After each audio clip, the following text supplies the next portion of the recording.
श्री स्वामी समर्थ नमस्कार. देऊळ गाथाच्या या नवीन भागामध्ये आपलं सहर्ष स्वागत आहे.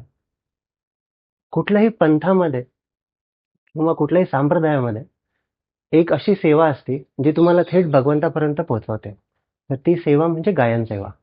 आणि आज आपल्याबरोबर जे व्यक्तिमत्व आहे ते गेले 42 वर्ष झालं ह्या गायन सेवेमध्ये आहे.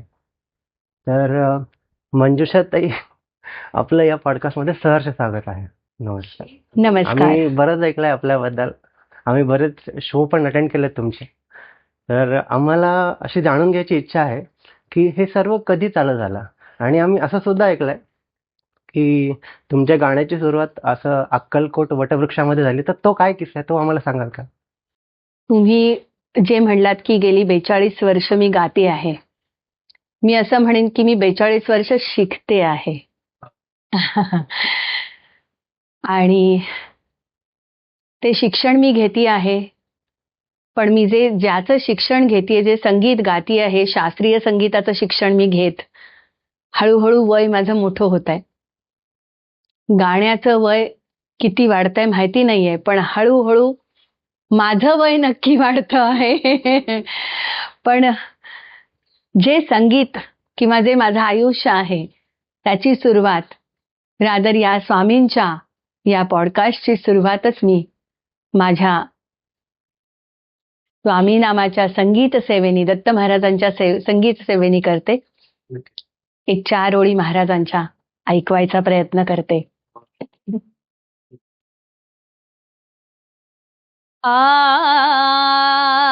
गाणार आहे ते श्री पंत महाराज बाळेकुंद्री यांचंच पद आहे. आणि त्यांच्या दरबारात मी अनेक वेळेला ते म्हणण्याचा प्रयत्न केलाय. स्वामींच्या दरबारात तर अनेक वेळेला म्हणलेला आहे, पण आज या दरबारात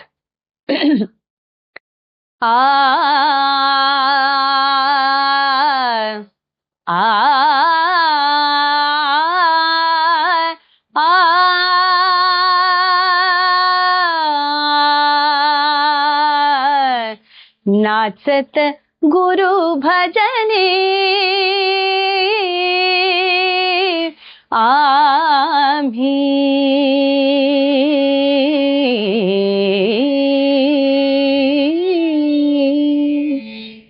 नाचत नाचत नाचत नाचत नाचत नाचत गुरु भजनी आम्ही, नाचत गुरु भजनी आम्ही, नाचत गुरु भजनी आम्ही, नाचत गुरु भजनी आम्ही, जाऊ निरंजनी आम्ही, जाऊ निरंजनी.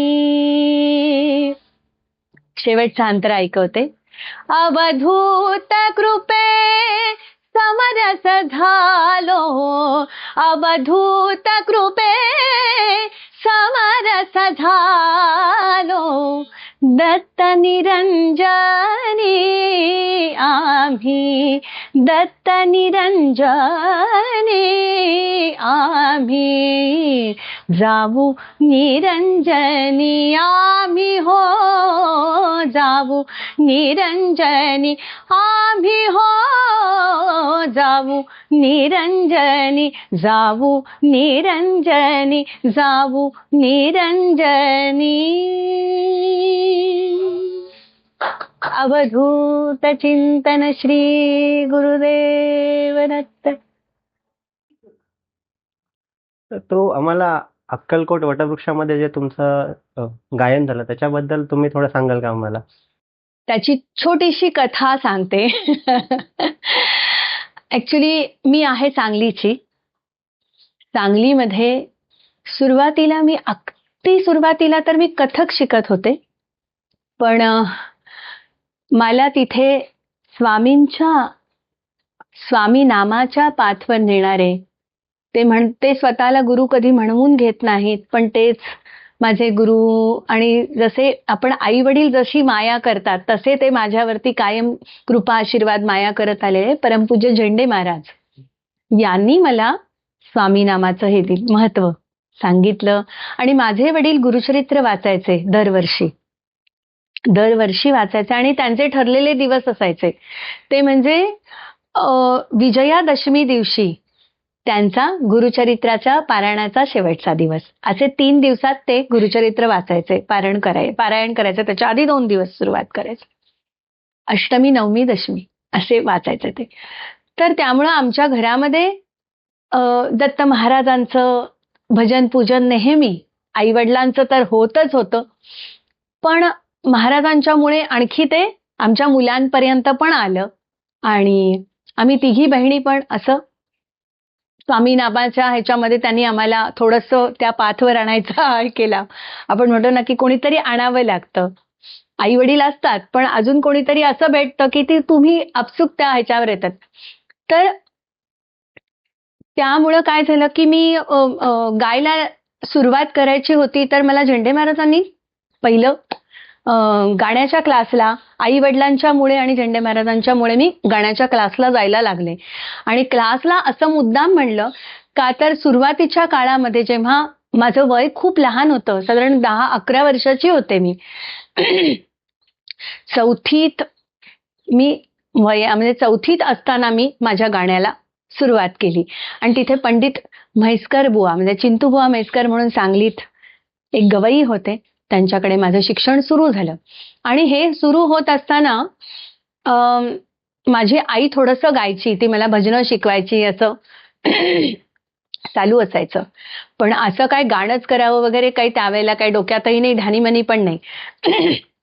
म्हैसकर बुवांच्यामुळे गाण्याची सुरुवात झाली. साज शिकवला त्यांनी आणि ते करवून घ्यायला लागले. 4 माझ्याकडनं शास्त्रीय संगीतही शिकवायचे, भजन पण शिकवायचे असं. आणि मग 4 स्पर्धेत भाग घ्यायला लागले मी. तिथेही थोडं थोडं माझा नंबर यायला सुरुवात झाली.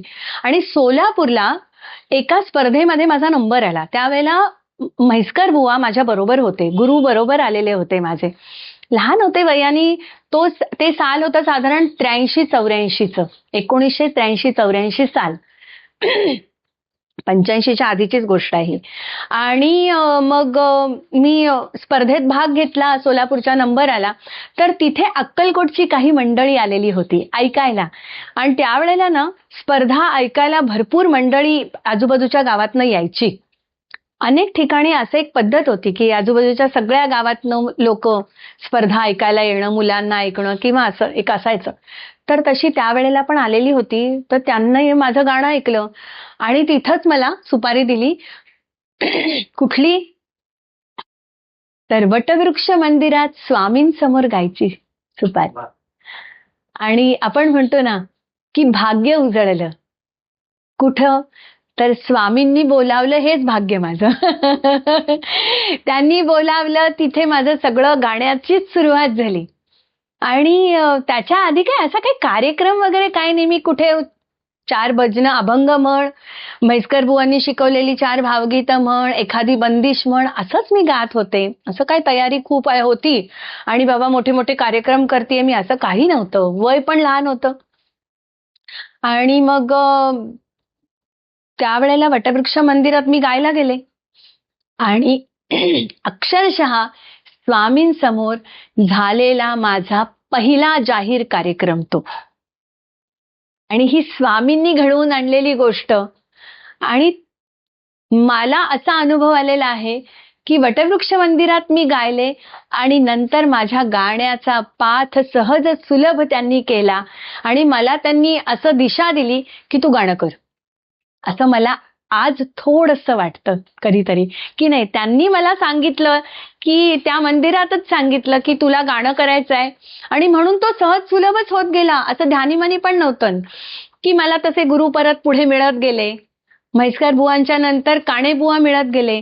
ते कसे पण सांगते की पुढच्या 2 वर्षातच मी स्पर्धेत भाग घेत होतेच, नंबर येत होता. पण पुढच्या 1-2 वर्षातच मला एका तिथे कराळे ट्रस्टची स्पर्धा व्हायची. अण्णासाहेब कराळे ट्रस्टची खूप मोठी स्पर्धा व्हायची.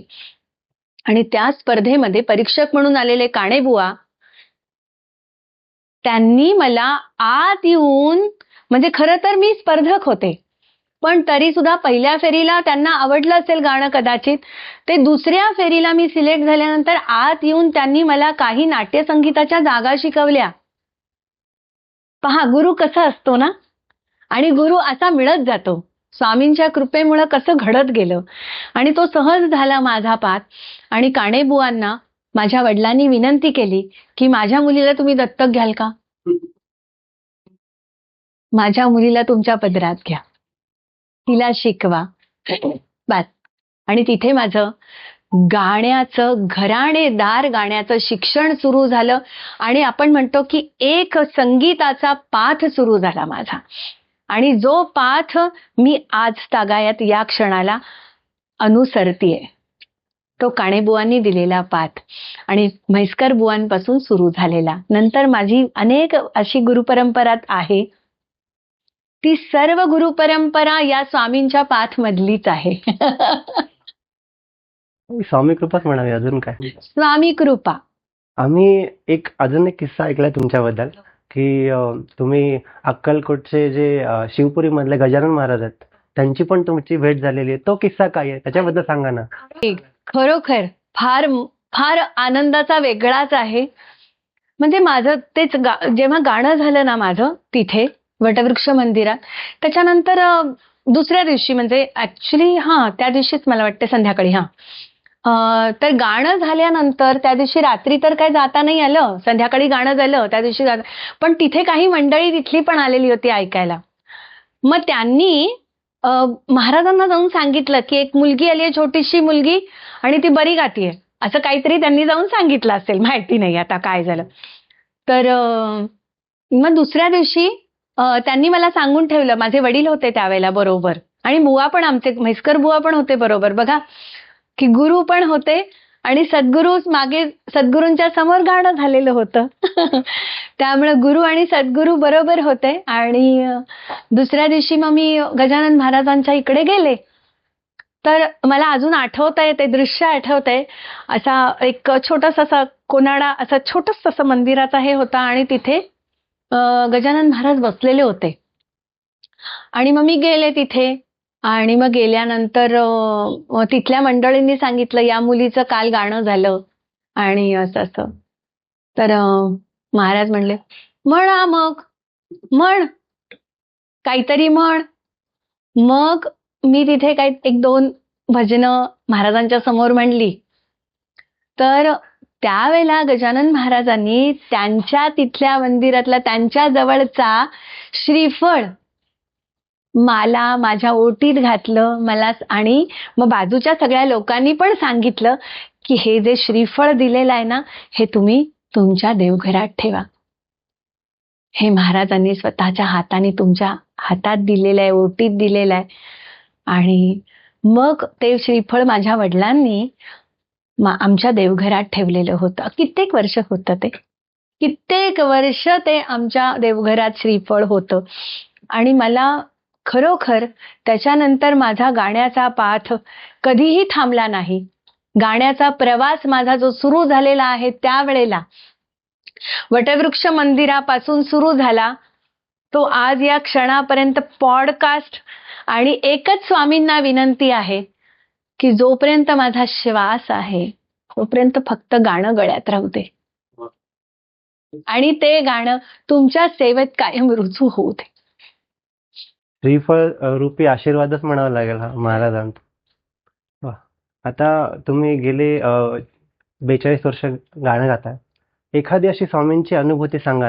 मी जेव्हा लग्न होऊन आले इकडे पुण्याला, सांगलीवरनं मी पुण्याला आले लग्न होऊन, तर महाराजांनी, झेंडे महाराजांनी मला सांगितलं की तुझ्या तिथे एक काम करायचं असतो. एक स्वामींचा मठ आहे. तेव्हा मी ना तावरे कॉलनीत राहायची आणि सहकारनगरमध्ये. आणि मला म्हणले तिथे तुझ्या तिथे जवळ कुठेतरी स्वामींचा मठ आहे आणि त्या मठात जाऊन दरवर्षी सेवा कर, असं त्यांनी मला आज्ञा केली होती. तशी मी जाणारच होते. पण म्हणजे कसं आपण म्हणतो ना की त्या पाथवर परत परत परत परत स्वामीच आणत असतात.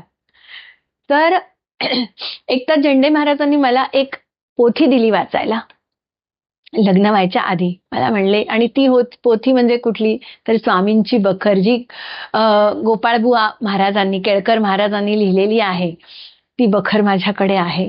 आणि गेली 25 पेक्षा जास्त वर्ष रोज मी त्याच्यातला एक, म्हणजे ती कुणा सांगायसाठी नाहीये, हे स्वामी नामाचंच चाललेलं आहे म्हणून मी फक्त हे शेअर करते माझं फक्त, की नाही वाचलं तर वाटतं की आज आपण का जेवतोय. आपल्याला जेवायचाच अधिकार नाहीये, खायचा अधिकार नाहीये. आपण स्वामी नामच घेतलं नाही तर का जेवतोय आपण. जसं आम्ही आज गायलो नाही, फक्त आत्ताच्या काही या वर्षामध्ये थोडंसं माझं कधीतरी मी आज एखादा दिवस अशी विश्रांती घेते, व्होकल रेस्ट म्हणून लागते म्हणून मी गात नाही. नाहीतर जसं संगीत तसं स्वामी नाम असं आहे.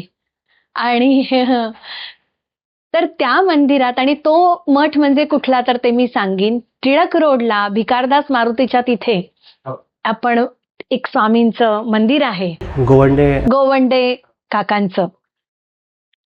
आणि त्या मंदिरात मी जाऊन पहिल्या वर्षीपासून आल्यापासून सुरुवात केलेली आहे. आणि त्या मंदिरात त्यांच्या कधी पुण्यतिथीला, कधी प्रकट दिनाला असं मी त्यांना जाऊन विनंती केली की मला गायचं आहे. मला थोडा वेळ दिली तरी चालेल, मला 15 मिनिटं दिली तरी चालतील, मला 10 मिनिटं, मला एक भजन म्हणू दे चालेल, पण मी तिथं येऊन माझी संगीत सेवा करणार. माझी असं काय हे नाहीये, मी कोणी मोठी नाहीये, त्यांच्या कृपेने आहे गाणं. त्यांनी गाणं दिलंय ना गळ्यात, मग त्यांच्या समोर वर्षातनं एकदा गायचं, बस एवढंच माझं ठरलेलं आहे. की जाऊन वर्षातनं एकदा, मग वर्षातनं 10 वेळा मिळालं तर आनंदच आहे, पण एकदा नक्की जाऊन त्यांच्या समोर सेवा करायची. त्यामुळे मी त्या मठामध्ये अनेक वर्ष सेवा करत आलेली आहे. आता या काही वर्षामध्ये, आणि नंतर दुसरं पण असं नाही की तिथे मी सेवा नाही, नंतर माझं स्वामी कृपेने 10 ठिकाणी गाणी सुरू झाली. सवाई गंधर्वमध्ये तर माझं अनेक, आता लग्नाच्या आधीच गाणं झालं. पहा स्वामींची कृपा कशी असते. 98 साली अचानक मला बोलावणं आलं, अचानक, ध्यानी मनी नाही, अचानक बोलावणं आलं. नाव हळूहळू हळूहळू स्वामींच्या कृपेने जसं व्हायला लागलं, तर ती त्यांची कृपा आहे हे मला पूर्ण माहितीये. पण एक अनुभव मी नक्की सांगते की असं वाटतं की या महिन्यामध्ये आपण कुठेच गात नाही आहोत का. मग एक कलाकार म्हणून असं कुठेतरी दुखतं की अरे या महिन्यात आपण कुठेच गात नाही आहोत. म्हणजे मनात यायचा अवकाश फक्त स्वामींसमोर बघितलं की पुढच्या 2 दिवसात काहीतरी आलेलं असतं मला. आणि हे गेल्या 25 वर्षांचे अनुभव आहेत माझे. कुठची गोष्ट ना गाण्याला कमी पडलं ना कशालाही कमी पडलं, मनामध्ये आलं आणि फक्त स्वामींचं नाम घ्यायचं. ना गाण्याला कमी पडलं, सांगते मी तेच, ना गाण्याला. कलाकाराला काय हवं असतं, गाण्याला बोलावणी हवी असतात, पण कधीच काही कमी पडून दिलं नाही स्वामींनी मला. आणि अत्यंत समाधानी आहे मी स्वामींच्या कृपेने. आणि प्रत्येक अडचणीमध्ये एक, हे बघा, आज आपण जन्माला आलोय त्यामुळे अडचणी असणारच आहेत. सगळीच कशी सुख असतील हो तुमच्या समोर उभी, कधीतरी दुःख यायलाच पाहिजे तर सुखाचं तुम्हाला महत्व कळणार आहे, नाहीतर कसं कळेल, असं नाही का. मग पण अशी एक गोष्ट नक्की सांगते की काणेबुवांच्या कृपेने, किंवा नंतर माझे जे बाकीचे गुरु आहेत, आमचे डॉक्टर विकास कशाळकर सर असतील, आमचे उल्हासबुवा कशाळकर असतील, माझे गुरु जे आहेत त्यांच्या कृपेने आणि स्वामींच्या कृपेने मुख्य, कधीही आज तागायत गाण्याला बसल्यानंतर मी वा घेतल्याशिवाय खाली नाही आलेली आहे. आत्ताच आला आमच्याकडनं. आणि ही फक्त त्यांची कृपा आहे. आणि ह्याला रसिक मायबाप प्रेक्षकांची कायम दाद मिळत गेली. त्यामुळे ते माझे मायबाप आणि पाठीमागे उभे स्वामी. आणि आता पण मागत आहेत. आताही मागेच आहेत. फक्त त्यांचं नाम बरोबर असतं, आणि त्यांचं नाम ही माझी मोठी संपत्ती आहे. आणि त्याच्याबरोबर दुसरी संपत्ती त्यांनीच दिलेली, गळ्यातलं माझं गाणं. बस. आणि गुरुकृपेने ते राहावं कायम. विषय गाण्याचा निघालाय तर एक गाणं तर बनताय. रसिक मायबापच आहेत, त्यांच्यासाठी, आमच्या गुरूंसाठी आणि मागे जे बसलेत सद्गुरू त्यांच्यासाठी एक त्यांचंच नाम गाण्याचा प्रयत्न करते. हेही पंत महाराजांचंच आहे.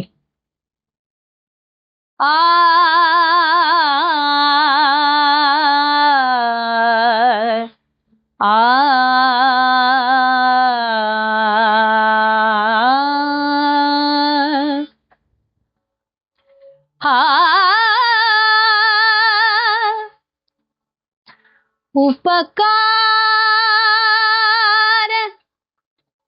उपकार उपकार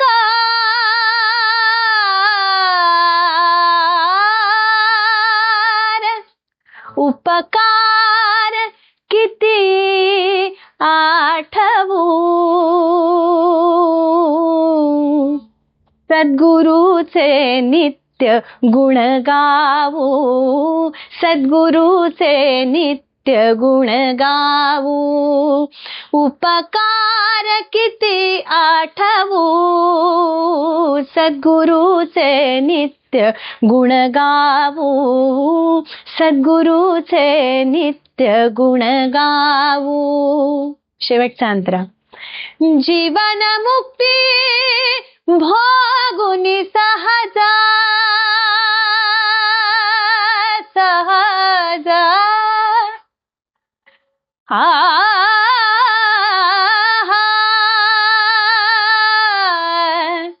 भोगुनी सहज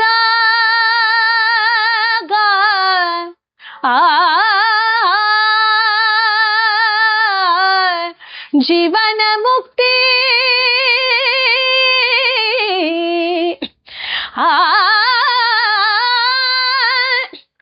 भोगुनी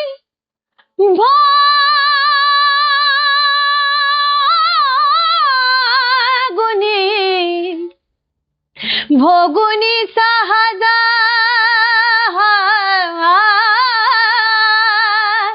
जीवन मुक्ती भोगुनी सहज दत्तपदा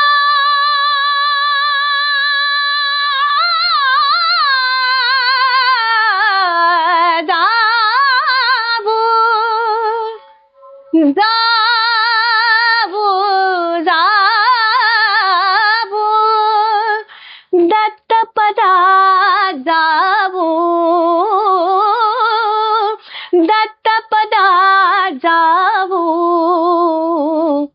सद्गुरूचे नित्य गुण गावू सद्गुरूचे नित्य गुण गावू उपकार उपकार उपकार उपकार उपकार किती आठवू सद्गुरूचे नित्य गुण गावू सद्गुरूचे नित्य गुण गावू दत्तगुरु जय दत्तगुरु श्री दत्तगुरु जय दत्तगुरु दत्तगुरु जय दत्तगुरु श्री दत्तगुरु जय दत्तगुरु दत्तगुरु जय दत्तगुरु श्री दत्तगुरु जय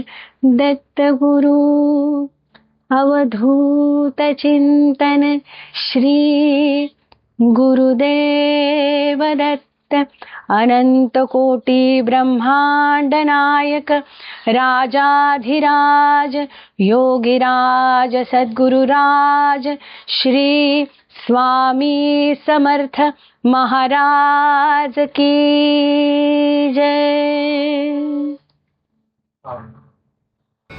तर आपल्याला हा व्हिडिओ कसा वाटला ते आम्हाला कॉमेंटमध्ये सांगा आणि ताईंकडनं अजून अनुभव आपल्याला ऐकायचे असल्यास तेही आम्हाला कॉमेंटमध्ये सांगा आणि व्हिडिओ आवडल्यास चॅनलला नक्की सबस्क्राईब करा. धन्यवाद.